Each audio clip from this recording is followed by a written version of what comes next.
চাওক, অতি দুৰ্ভাগ্যজনক কথা যে জল জীৱন মিছন আঁচনিৰ যি দুৰ্নীতি কাৰ্যকৰণীৰ ক্ষেত্ৰত যি বিফলতা, যি দুৰ্নীতি, সেয়া আজি সমগ্ৰ ভাৰতবৰ্ষৰ ভিতৰত অসম আজি দ্বিতীয় স্থানত হৈছে। তো গতিকে জল জীৱন মিছন আঁচনিৰ যি দুৰ্নীতি হৈ আছে, ঠিকাদাৰসকলে আজি পৰ্যন্ত যি তেওঁলোকৰ প্ৰাপ্য পোৱা নাই, আৰু জল জীৱন মিছনৰ আণ্ডাৰত যিমানবিলাক কাম এতিয়াও সম্পূৰ্ণ হৈ উঠা নাই, প্ৰায়বিলাক কাম আধৰুৱা হৈ আছে।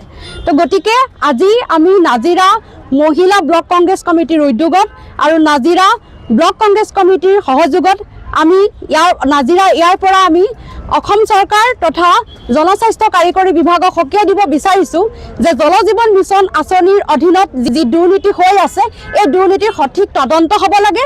আৰু অনতিপলমে ঠিকাদাৰসকলে যি প্ৰাপ্য পোৱা নাই, আমি গম পাইছোঁ যে জল জীৱন মিছনৰ আঁচনিৰ যিসকল ঠিকাদাৰ আছে, এই ঠিকাদাৰসকলে তেখেতলোকৰ প্ৰাপ্য নোপোৱাৰ কাৰণে তেখেতসকলৰ যথেষ্ট অসুবিধা হৈছে।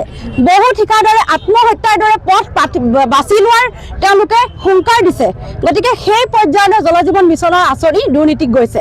তো গতিকে আমি ইয়াৰ পৰাই দাবী জনাইছোঁ অসম চৰকাৰক, জনস্বাস্থ্য কাৰিকৰী বিভাগৰ যিজনা মন্ত্ৰী জয়ন্ত মল্ল বৰুৱাদেৱ, তেখেতে অনবৰতে কৈ থাকে যে অসমৰ ইমূৰৰ পৰা সিমূৰলৈ যে মানুহে খোৱা পানী পাইছে, বিশুদ্ধ খোৱা পানী পাইছে। কিন্তু আমি দেখিবলৈ পাইছোঁ ক'ৰবাত যদি পাইপ আছে পানী নাই, ক'ৰবাত যদি পাইপ আছে পানী আছে, ঠিকাদাৰৰ প্ৰাপ্য পোৱা নাই। গতিকে ইমান এটা বিসংগতিপূৰ্ণ, ইমান এটা বিফলতাৰ চূড়ান্ত পৰ্যায় পাইছেগৈ আজি অসম ভাৰতবৰ্ষৰ ভিতৰত দ্বিতীয় স্থানত উপনীত হৈছে। গতিকে আমি সকীয়াই দিছোঁ যে অনতিপলমে যি জল জীৱন মিছন আঁচনিৰ অধীনত যি ব্যাপক দুৰ্নীতি হৈ আছে, এই দুৰ্নীতি তদন্ত হ'ব লাগে আৰু CBIক তদন্ত কৰিবলৈ দিব লাগে। লগতে আমাৰ অসম প্ৰদেশ কংগ্ৰেছ কমিটি গৌৰৱ গগৈ ডাঙৰীয়াই কৈছে যে আমি অসমত গৰু চোৰ দেখি আছোঁ আৰু এতিয়া আমি দেখিবলৈ পাইছোঁ পানী চোৰ। তো গতিকে ভাবক যে অসমত কোনটো পৰ্যায়ত দুৰ্নীতি হৈ আছে। আৰু আমি সকলোৱে জানো অসম স্বাস্থ্য আৰু শিক্ষাৰ ক্ষেত্ৰত শেষৰ ফালৰ পৰা আমি দ্বিতীয়ত আছোঁ। আৰু শেহতীয়াকৈ আমি যে জল জীৱন মিছনৰ আঁচনিৰ অধীনৰ যি ব্যাপক দুৰ্নীতি, সেই দুৰ্নীতিও আজি দ্বিতীয় স্থানত উপনীত হৈছে।